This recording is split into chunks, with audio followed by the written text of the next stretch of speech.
So this is the follow-up to me looking at the Banlist blindly, and then there will be more follow-ups and a series of decks that I think will be good in games with them, and I will discuss their strengths and weaknesses, what you can side against them, shit like that.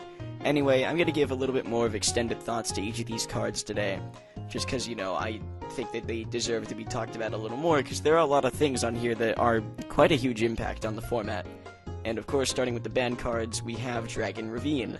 So, what you'll find about this list is that Konami is a little more prejudiced to a lot of troll decks, and that includes this deck, which is Stardust Assault mode, not Dragunity, a sub-category of Dragunity, if you will.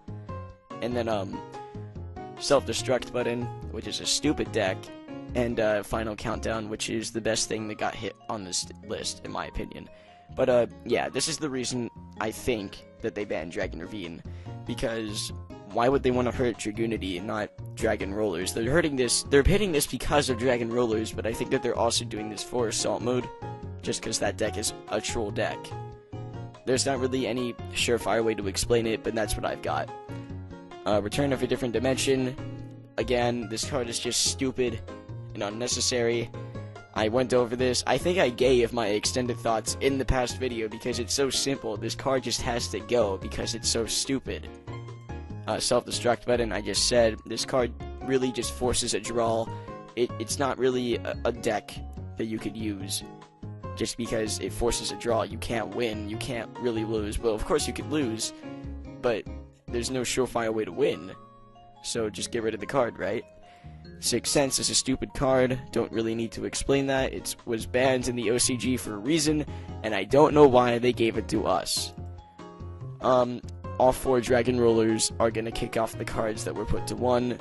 This is fine, because this lets them be used as what they were actually intended to be, which is a tech card in a specific attribute, which is, of course, Fire, Water, Wind, and Earth.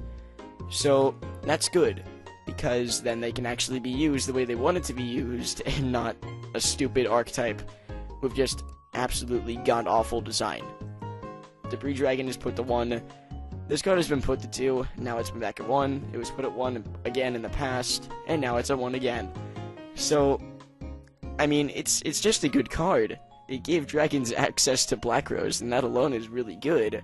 But since dragons are gone, there's no need to ban this, so putting it at 1 is completely understandable. I think that everybody was caught off guard when they first read this, but I've noticed, myself included, that people are just not really excited for Magician of Faith anymore, just because, you know, this card is really slow. There's not really much that it can do, because it's probably going to die.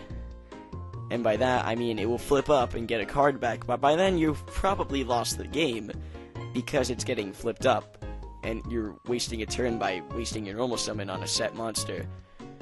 So, Magician of Faith isn't really gonna see much play, in my opinion. I think they just brought it back because we wouldn't stop bitching at Konami for it. Divine Wind is at 1. This is good. It's extremely hard to explain why this is good, but it's good. Because Harpies could have used this okay. It could give them rank 4 plays with just 1 card, which is Dancer, but like, it's not really their win condition. It's just a good card, and so that's fine. This card can be at 1, and it won't really hurt many decks that much. I mean, there was that one Divine Wind deck that used like Ancient Fairy Dragon and the G-Nex cards, but that wasn't really a big thing. So this card can totally get hit, that's fine. Final Countdown's at 1, thank you, moving on. Sacred Sword is at 1, I find this to be a little bit of overkill. It's kinda like, there's not really a good deck right now that can abuse level 7s because that was only dragons.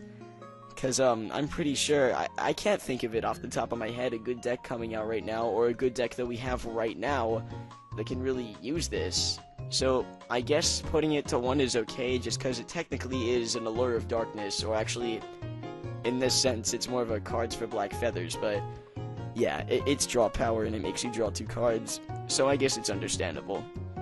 Spellbook of Fate is at 1, I question this up the asshole, because, like I said last time, with this card at 1, they can just play Tower, get it back to the deck, search for it again with Blue Boy or Secrets or even Master, and it doesn't even change anything. So that's why they should have hit Blue Boy, Secrets, or Master. So, what? It's just stupid. Chaos Sorcerer is going to kick off the cards that were put to 2. This card has been banned, put to 1, put to 2, it's been at 3, it's been around the block. But yeah, it's back at 2. Not really a huge difference. I think Konami just really wanted to look at the list of cards that were at 2 and just see which ones were unnecessary at 2. The one that was completely unnecessary at 1 and now is back at 2, thank God, is Lone Fire Blossom. And this is awesome because, of course, no rhyme scheme intended, Awesome Blossom.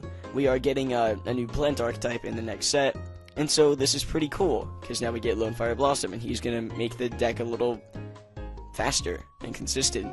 Nothing really more to be said, it's just a good card to have back. Arclord Christia kicks off the cards at 3. This isn't really as big of a deal as I made it in the last video, just because Evil Swarm is still a thing, so Christia coming back is really not that big of a deal.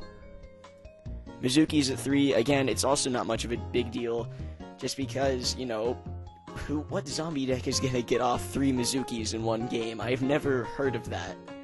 So, you know, this card being at 3 now isn't really a big deal, but, you know, it's good. It's good. It's an extra boost, and the same can be said for Plague Spreader, and that's just good.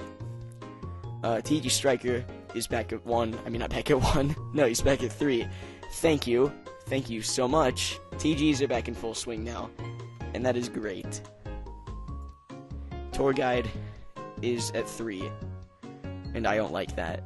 I really do not like this card at 3, because this is contradicting exactly what I said in my prediction video, where I was hoping that Dark Lords would get more stuff to go against them than to help them, and a third Tour Guide is going to help them by a huge amount. Because now they can go back to going Tour Guide and then Tour Guide for Brow. And that is really good if you couldn't tell. So, yeah. This is also going to help out Infernity. And that deck is kind of sacky on its own. So I really do not like this at 3. Because, you know, even if Sangan is banned, this card is still kind of threatening. Just because, like, you know, there are a lot of decks that could use 3 of this card and just jump up a tier. Just because this card is really, really good. M7 is at 3. This doesn't really matter, because Constellar, they usually run, if not 2, only 1 of this card. This is really only support for Heretics, which also did not even run 3 of this. They only ran like 2. But whatever, M7's back at 1, because Waffle. Tenki is at 3. I really am not happy about this either, because this is coming from a former Constellar player. You don't need 2 Tenki to do good. Now you're going to play against Constellar, and people are going to be opening up, like, first turn Pleiades every turn, because they are guaranteed to draw 1 of this, or Cows. That's like playing 6 Cows, and they also are basically playing 4 Pollux, if you want to say 7 Pollux, because they have the Rhoda and they have 3 Algaidi. If they are playing Algaidi, which they should be playing 3 of, because that card helps you out a shit ton. But yeah, this is also going to be a huge boost at Bujin, which is already a really consistent deck, which means that Bujin is definitely going to be a thing this format, and, you know, that's kind of scary. So, yeah, that's kind of my extended thoughts on the Banlist, guys. I will, like I said in the beginning, have a little mini-series following this with a couple of duels and my thoughts on the actual decks that I think are going to be a thing in the meta. But yeah, anyway guys, remember to add my friend code in the description below, because Pokemon shenanigans are super duper fun. Remember to like the Facebook page, it's also in the description below.